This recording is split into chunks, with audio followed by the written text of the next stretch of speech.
Mr. President, the delegation of Indonesia is complete to exercise our right of reply to respond to the statement made by Vanuatu and Solomon Island. A court by Tuvalu and Saint Vincent and the Grenadines concerning Papua and West Papua.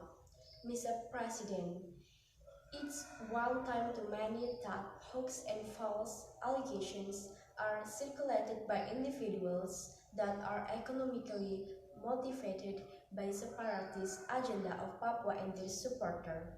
Time and time again, the same fabricated and false accusations are thrown at us. This country are sadly blindfolded. They fail to understand or more precisely refuse to understand. The province of Papua and West Papua have undergone massive development and progress.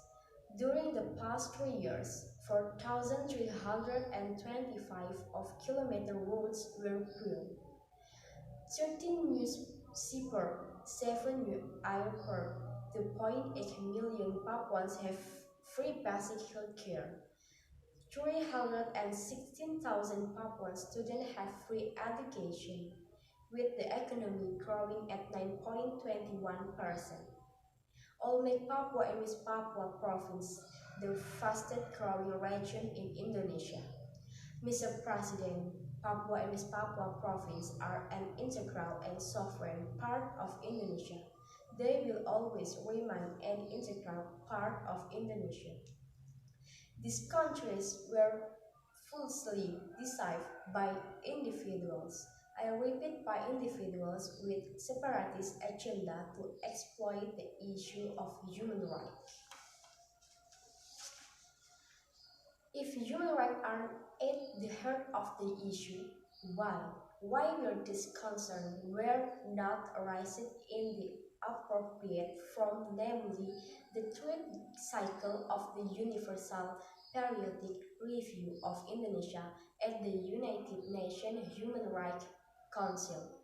If Indonesia has anything to hide on human rights issue in this day and age of open technology, by now everybody will know if such accusation even exists.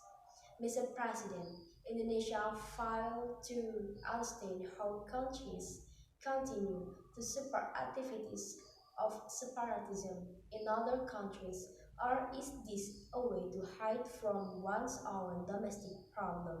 Are this country human rights track record perfect? Obviously, their motivation and this just body into dismember the territorial integrity of a sovereign and independent nation. Such actions are illegal, must not to condone, and violates the fundamental principle enshrined in the United Nations Charter. We cannot let this happen. We cannot let this on. Indonesia categorically rejects all accusations made by these countries and the individual with separatist agenda operating behind them. Mr. President, I would like to conclude by quoting old proverb in Indonesia that says, menepuk air di dulang, terpercik muka sendiri. Or loosely translate, if you slap the water in a bucket, then be careful that the water will spill splash all over your own face. I thank you, Mr. President.